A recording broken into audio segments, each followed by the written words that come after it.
Greetings to you, and thank you for visiting my channel again. I am very, very tired, and there's so much that I want to do for the Lord, but I don't like writing. He's given me a lot to write.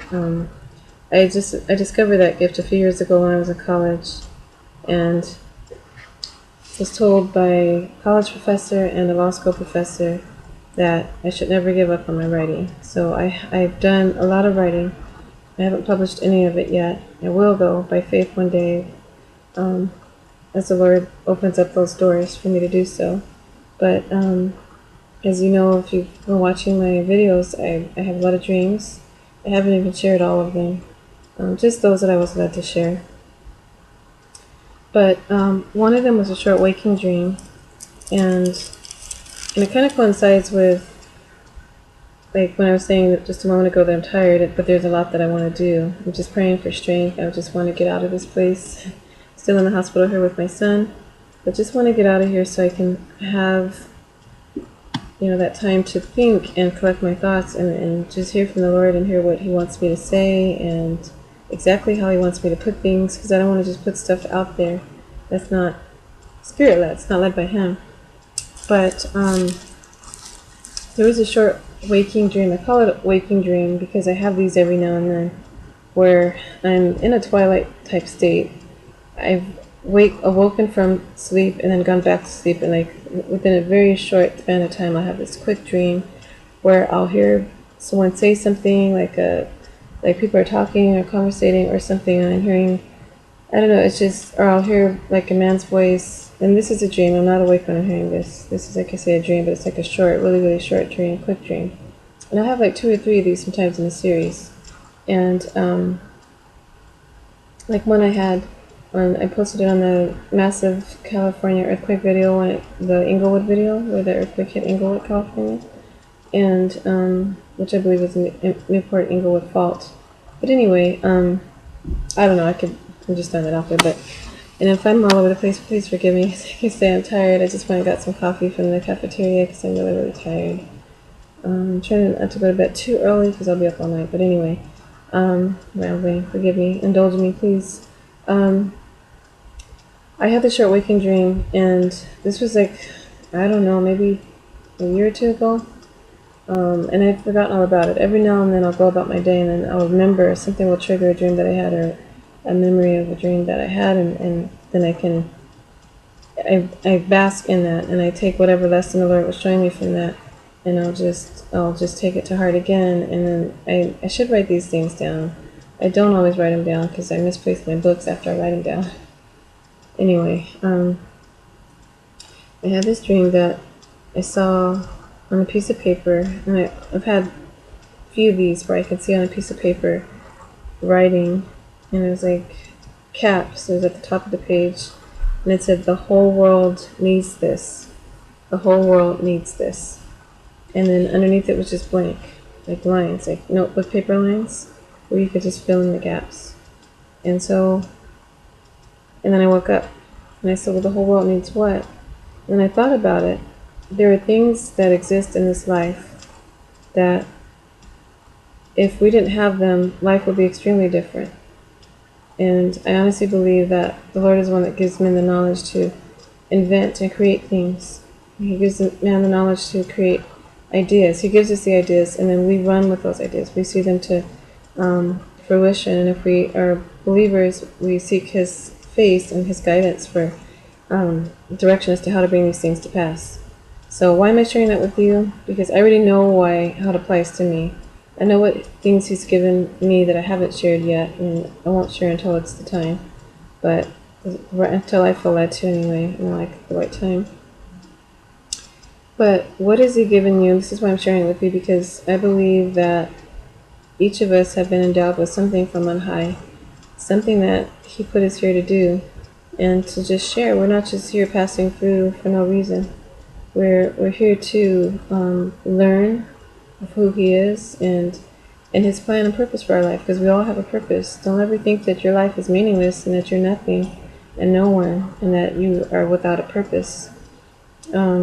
A lot of times distractions come, finances get in our way, sickness, disease, illness, frustration, setbacks, loss of a job, loss of a spouse, loss of a marriage, a home, car, whatever the case may be, some type of disappointment.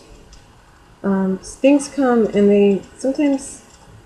they're learning lessons, but a lot of times they can distract you and derail you from your purpose and take you off course if you're not careful.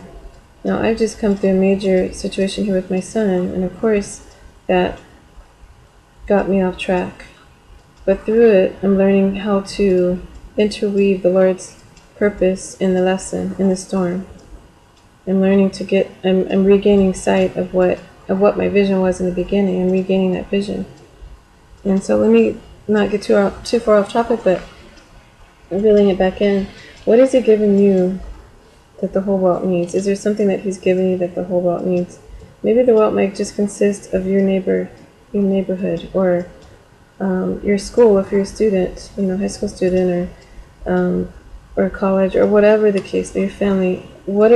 Or the whole world. Maybe there's someone that has something that the whole world does need, and maybe you have it, and you put it on a shelf. I had another dream where there was a young lady who made these beautiful towels. She made them, and she added all these beautiful decorations to them. And she had everything stored on like this houseboat. She was living on a houseboat. And I went to her houseboat and I said, "Could you show me the things that you made?" And she didn't tell me. I don't know how I knew they were there. And she said, "They're over here." And then she was like embarrassed. She said, "No, I don't know." And then I said, "Just show me. I want to see them." But she was really embarrassed. "Show me." I said, "Show me. I won't laugh. Just show me. I want to see them." So she opened up the curtain. It was like a nice little neat compartment, a cabinet thing in the middle of her houseboat. And she had it all hidden, tucked away in this curtain. Curtains on both sides. And she slid it open, and there were these beautiful towels. I said, "People would love to buy these." I said, "These are beautiful." I said, "I would buy one." And I said, "You need to stop hiding it and put it out there where people can see it. They can buy it, and this is something He's given you. Maybe it's a way for you to earn income or something." And she said, "You know what, you're right." She was reconsidering, to stop hiding that, stop being ashamed of what God had given her. I said, "This is a God-given talent. You need to use it and put it where everybody can see it." So, what about you? What has the Lord given you? Do you have a talent that you're hiding? Are you a singing ability or writing ability? Maybe you wrote a book. I heard a message once at one of the churches I used to go to, and the pastor mentioned that he wrote a book, and he let someone read the book, and they kind of shot down his idea, so he put it back away in a file and left it there, and didn't pick it up again. And I think about a year or two later, I walked into a bookstore, Barnes & Noble, and there was the same idea, but a different title. The lady didn't steal the book, it's just the idea had been given to someone else because he didn't use it. He didn't do with it what the Lord gave him to do with it. So I don't want that to happen because I've written a couple of books, and they've been sitting on my computer. And to show you that, I know this came from the Lord. One of them, the computer crashed. I have a book and a play in that particular computer, and the computer crashed, and I didn't have them saved, the latest versions, I didn't have them saved backup anywhere. And I was like, oh my gosh, there is no way in the world I could recreate that book or the play because they were God-given, they were inspired, truly inspired by the Lord. And there was no way in the world I could have recreated those works. I prayed, I cried, I agonized, and do you know that the Lord gave my sister, He led her as to which the steps is to get.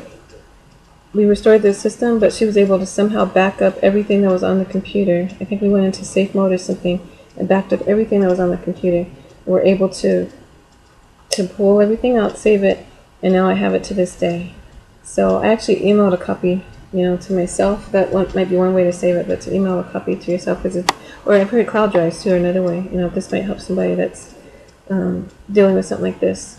But it was like a wake-up call for me. You better get it done because that could have been lost forever. And I don't know what. I probably would have gone through the rest of my life regretting that I didn't get that, didn't get it done. So, and then there was something else I was going to share with you guys. Oh, a way that I kept asking the Lord about the book part of it, because there's another book too that wasn't in the hard drive at that time. But there's another book, and I asked the Lord, the first book that He gave me, I asked the Lord, "Lord, is this from you? Are you sure? Are you sure?" I felt bad that I kept asking Him, because I really pretty much knew. The way it was written, I was like, I don't write like that. I know that I was divinely inspired, and I didn't hear an audible voice. It's my own thoughts. I would get the thought to write, But when I went back and read it, it was just so touching. And other people I've let read it, they cried. It's like, oh, very, very touching. But I also wrote, Lord, is this from you?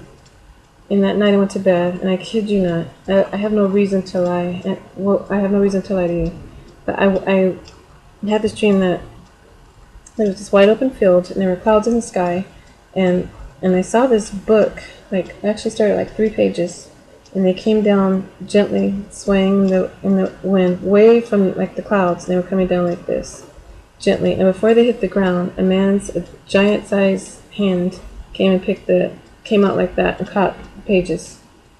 After that, there was like a brick building, apartment building next to us, and this book came flying out of the window like that, and it crashed and hit the ground. And I remember seeing the book, when it hit the ground, it broke apart. It came with such a force, it hit the ground and broke apart. Next thing I knew, I looked up and I saw a whole book coming down. Instead of 3 pages, the whole book was swaying gently all the way from the sky, coming all the way down. Man's hand caught it. Second time, book came out of the window from the apartment building, crashed with a thud, broke apart. This happened 3 times. So the last time was another book coming down, and then another one being thrown, of course, and hitting the ground. When I woke up, the thought that came to my mind was, not one of my words will ever fall to the ground. If that didn't speak to me, where the book came from. And, mind you, this book that I'm talking about started with 3 pages. It started off as a 3-page poem. And this is how the dream started, with 3 pages flowing down, and then turned into a book, and then another book. So, I know there's scripture that says, out of the mouth of 2 or 3 witnesses, every word shall be established. And I know it happened 3 times. And I believe that was the Lord's way of showing me that, yes, this is of me. Don't be afraid to do it.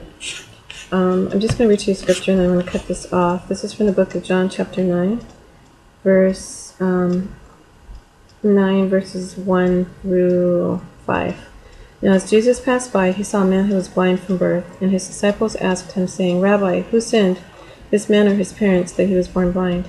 Jesus answered, neither this man nor his parents sinned, but that the works of God should be revealed in him. And he said, I must work. This is the scripture I'm trying to aim for. Verse 4. Just wanted to read the context. I must work the works of him who sent me while it is day. The night is coming when no one can work. And in verse 5, as long as I am in the world, I am the light of the world. Well, we too are the light of the world. We're his vessels that are placed here to shine his light in the midst of dark places. We carry the message of hope that the world needs. The whole world needs this. Does the whole world need hope? Yes. What has the Lord given you that the whole world can benefit from? Anyone you run into, could it be hope? Could it be joy? Could it be a smile? It doesn't cost you a thing, but it lights up the whole room when you walk in. And the key thing here with this verse, I must work the works of him who sent me while it is day. The night is coming when no one can work. And I thought about that scripture. Well, people can work at night because, we have lights, and back then I'm sure they had torches. So Lord, what did that mean? And the thought that came to me, the interpretation that I got, I'm not saying this is right or wrong, but it's just the interpretation that I got was, when you die, it's considered, I'm thinking, like, you sleep at night, and I know the Bible is equated to sleep at times, but when you sleep, it's generally at night. So I'm thinking that's being equated with dying. When you're dead, you can't work anymore. You can't work. So work while it is day, while you're alive, while you have breath in your body. That's just a thought that I got, So take that into consideration. And my little guy is calling on me. Just 1 second, sweetie. My little man is calling me, so I want to duty calls. So I'm going to see what he wants, and I'm going to cut the video off. It's already at 13 minutes. I'm so sorry. I never intended for it to be this long, but I did have to say what the Lord gave me to say. And hopefully... Oh, he says it's something that has to be in the video, so just a moment, guys. Okay?